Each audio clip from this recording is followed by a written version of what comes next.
आवाज की दुनिया के दोस्तों, कल जब वो बच्चों को और सावित्री को बता रहा था कि जब तेरा लड़का पैदा हुआ तो कितना बड़ा था। सावित्री ने बड़े हिसाब से कहा कि वो 1 फुट का था। बोले अभी ये कितना है? बोले 6 फुट का। ये 6 फुट का कैसे हो गया? सावित्री ने तुरंत जवाब दिया, मैंने इसको सेवा की है, इसको खाना खिलाया है, इसके शरीर पे मालिश की है तेल की, तब जाके ये बड़ा हुआ है। बोले फिर तुम एक काम कर, 3 फुट की तू एक लकड़ी ले, लकड़ी की खूब देखभाल कर, जैसे अपने बच्चे की है, इस पर मालिश कर लकड़ी के ऊपर, और फिर देखिए लकड़ी कितनी बड़ी होती है। बोले ये कैसे संभव है? बोले जब संभव नहीं है तो मैं तुम्हें जो बता रहा हूँ कि जो मैंने किसी को देखा है, वो मेरे पलंग के सामने आके खड़ा हो, तो मेरे पे विश्वास नहीं कर, क्यों नहीं करती है? उस जगह दोनों बच्चे निरुत्तर, सावित्री भी निरुत्तर। उसने उसका कोई जवाब नहीं दिया। उसने कहा अब तू एक काम कर। सावित्री ने कहा कहिए। बस तू रहने दे बेटी, तू जा किचन में जाकर बेलन लेकर के आ। बोले पापा बेलन? बोला हाँ, तू बेलन लेके आ ना। बेलन लेकर के आई जैसे पापा ने कहा। और फिर उसने सावित्री से कहा कि इस बेलन को ले, इसको खड़ा करके दिखा। नीचे पतला है, बीच में मोटा है, फिर ऊपर पतला है, जैसे इंसान का शरीर होता है। अब इसको खड़ा करके दिखा जमीन के ऊपर। लेटा सकती है लेकिन इसको खड़ा नहीं कर सकती। मगर इंसान अपने पूरे शरीर का बोझ पैरों पर लेके आराम से बैलेंस बना के खड़ा रहता है, चलता भी है, बैठता भी है, फिर खड़ा भी होता है। तो बेलन को करके दिखा दे। बोले ये तो संभव नहीं है। जब सावित्री ये संभव नहीं है, बच्चों ये संभव नहीं है, तो फिर ईश्वर को तुम लोग क्यों नहीं मानते? उसने कितनी बड़ी करामात की है शरीर के अंदर। आज पैर पतले, शरीर बीच का मोटा है, उसके ऊपर भी गर्दन है वो पतली है, लेकिन फिर भी वो अपने पैरों पे बैलेंस बना करके चलता भी है। ये ईश्वर की चीज दी हुई है और तुम लोग उस पर विश्वास नहीं करते। अब मैं तुम्हें एक बात और कहता हूं, सब बड़े ध्यान से रमेश की तरफ देख रहे थे और रमेश उन्हें कह रहा था, अब तुम्हें एक बात और बताता हूं, आज जो मैं बोल रहा हूं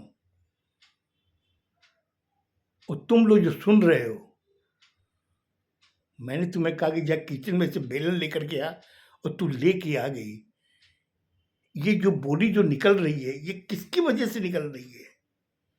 अंदर में क्या चीज है जो मैं कहता हूं तो तुरंत सुनती है, और तू कहती है तो मैं सुनता हूं? अंदर में क्या है ये? आज हमारे दिमाग के अंदर, जो माथे में जो दिमाग है, वो सोचता है फिर वो कहता है। सामने वाले को जब कहता है, सामने वाला सुनता है, उसके दिमाग में वाइब्रेट होता है, उसके बाद के अंदर वो चीज करता है। ये किसका किया हुआ है? ये उस ईश्वर का है, जिसको तुम लोग मानने के लिए तैयार नहीं हो। मैं तुम्हें कह रहा हूं कि मैंने किसी को देखा मेरे पलंग के सामने हंस रहा था, और तुम लोग विश्वास नहीं कर रहे हो। सब के सब खाली अपने पापा को देख रहे थे, सावित्री अपने पति को देख रही। बोले और भी तुम्हें उदाहरण चाहिए? इधर में दोनों बच्चे निरुत्तर, सावित्री निरुत्तर। बोले और भी कोई उदाहरण चाहिए? मैं तुम्हें एक और दे सकता हूं। लड़के ने कहा कि बोले पापा एक उदाहरण और दीजिए, हम लोग वाकई निरुत्तर हैं। आप जो जो चीज एग्जाम्पल दे रहे हैं, वो चीज से हम लोग भी वाकई निरुत्तर हैं। बड़ा खैर, एक काम कर, अब एक जो उदाहरण है ना, वो वक्त में छोड़ता हूं। फिर कभी तुम्हें प्रवचन सुनने की इच्छा हो ना, तो मुझे बोल देना, मैं तुम्हें वो भी प्रवचन दूंगा। जाओ, अपने अपने कमरे जाओ। जो मैंने तुम्हें कहा ना, उस बारे में सोचना।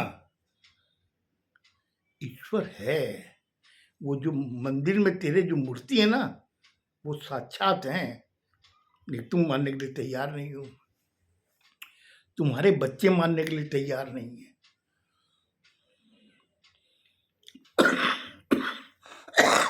यही चीज मैंने अपने दोस्त को ही कही थी, वो भी विश्वास नहीं कर रहा। वो भी कहता कि ऐसा कभी हो सकता है क्या? जरूर कोई ना कोई बात है। अब उसे मैं क्या समझाऊं कि क्या बात है? बोले वो तो सही बोल रहे हैं। बोले अभी तो फिर उसी पे आ गई तो। मतलब तू भी अभी विश्वास नहीं करी कृष्ण के ऊपर। अरे ये तेरे मंदिर में जो है ना, ये कृष्ण मुझे एक बार नहीं 2 बार दिखाई दिए हैं।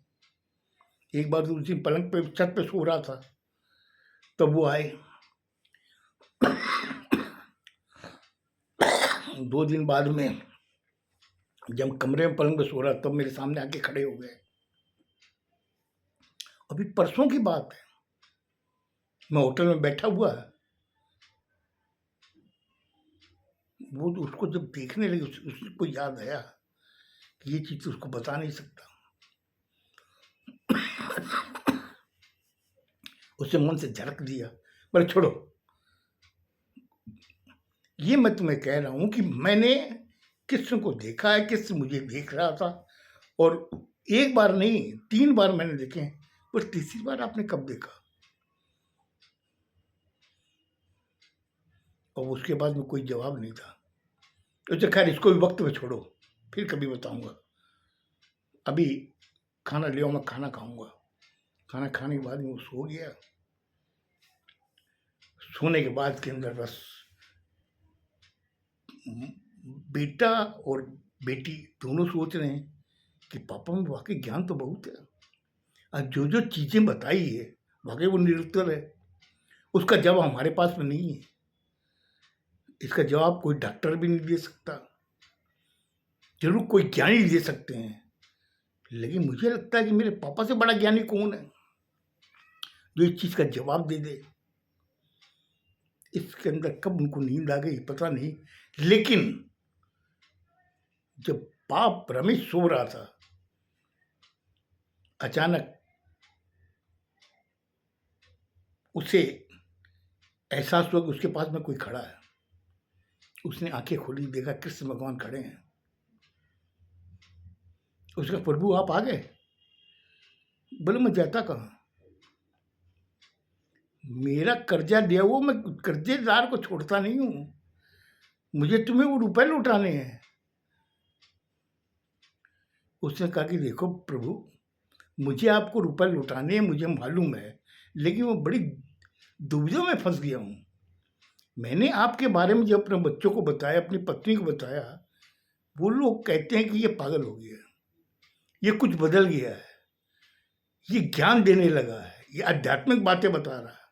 अब प्रभु तुम बताओ, क्या मैं ऐसा है? मैंने आपको देखा तभी तो मैंने उनके सामने वर्णन किया इस बात का, लेकिन वो मानने के लिए तैयार नहीं है। बोले यार तुम मुझे क्यों ये सब सुना रहे हो? मुझे मेरे रुपए दो, फिर बाद में मैं तुम्हें दिखाई भी नहीं दूंगा, न तुमसे कोई बात करूंगा। भाई मुझे रुपए लेने के लिए तुम्हारे पास आना पड़ेगा, और तुम जब तक दोगे नहीं तब तक मैं तुम्हें छोड़ूंगा नहीं।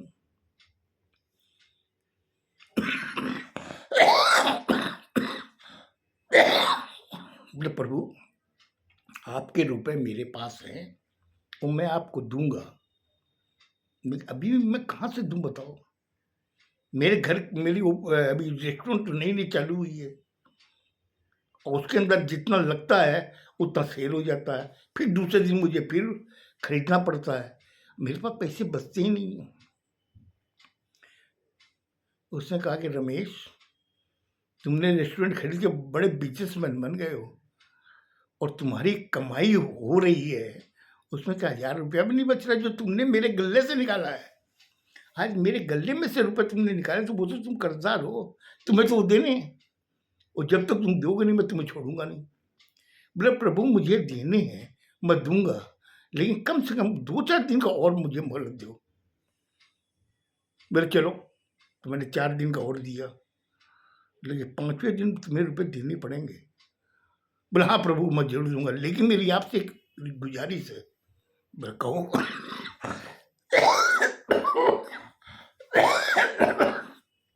ये बच्चे मान नहीं रहे, ये विश्वास नहीं कर रहे मेरी बातों का, तो कम से कम आप इन्हें भी दिखाओ कि आप हो।